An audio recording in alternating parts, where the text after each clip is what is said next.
This video is made possible by my patrons on Patreon.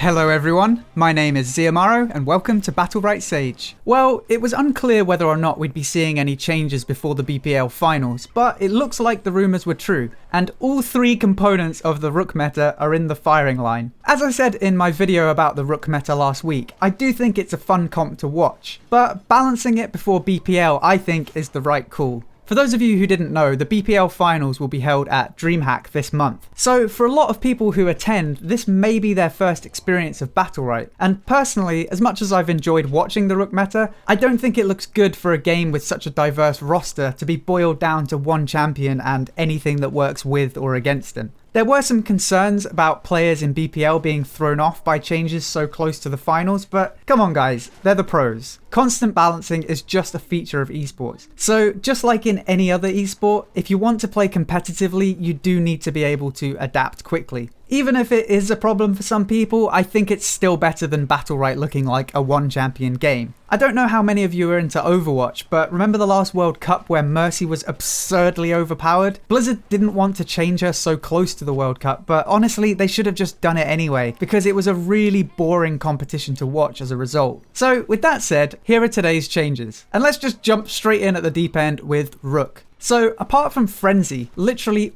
all of his most used battle rights have been nerfed. Weapon Break no longer grants bonus damage, and the damage reduction from Armor Break has been reduced from 33% to 25%. Rook Smash, his other M2 right, has had its bonus damage reduced from 6 to 4. The cooldown reduction on Endurance has been reduced, meaning Rook can't charge quite as frequently. Giant's damage reduction has been reduced slightly, and Crumble has had its damage bonus removed. All in all, such sweeping nerfs make you wonder why Rook was ever buffed in the first place. I think it might actually be worth doing a whole video comparing where we started with Rook to where we are now, but I'll save that for another time. Next we have Ivor. Both of her commonly picked haste rights have been toned down a bit. Rocket Boosters has had its haste factor and duration reduced slightly, while Blast Shield has had its haste factor reduced. This will definitely be a noticeable hit to survivability for any Ivor players out there. And then we have the final member of the Rook meta, Older. Older has also had two of his most common rights nerfed. Time Walker now reduces his space cooldown by 3 seconds from the first hit, 1.5 from the second, and 0.75 from subsequent hits. This is down from a flat 3-second cooldown reduction per hit. His Recreate Battlerite has also been nerfed. It now grants a 14 health shield down from 16. The nerfs definitely hit Rook the hardest, but his accomplices have been taken down with him.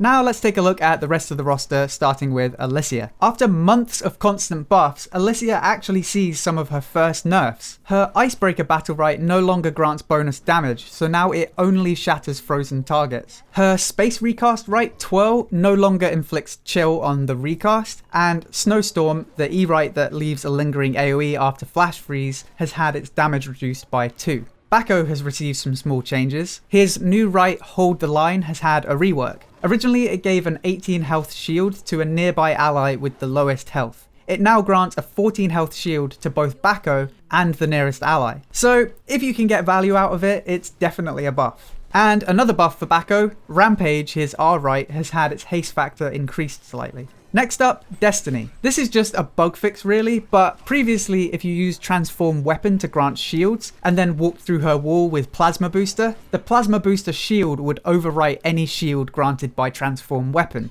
It should now just add to the existing shield. Jumong has received some surprise nerfs to his energy gain. Both his Mouse 1 and Rain of Arrows have had their energy gain reduced slightly. Next up we have Pearl. Her heal has had its cooldown increased from 5 seconds to 6 seconds, but the cooldown reduction per nearby ally has been increased from 1.5 to 2 seconds. So what this means is in 3v3 she should have the exact same healing power that she did before, but if you have less than 2 allies nearby, the healing cooldown will be longer than it was before. So for 2v2 or any kind of clutch situation, her healing output will be reduced. And finally, let's take a look at Zander. This guy has all but vanished since he was nerfed in April. Today he received some buffs, albeit relatively small ones. His EX space has had its damage increased from 8 to 10, while his portal's base range has been increased slightly. Not a huge buff, but hopefully it will go some way towards eventually fixing him.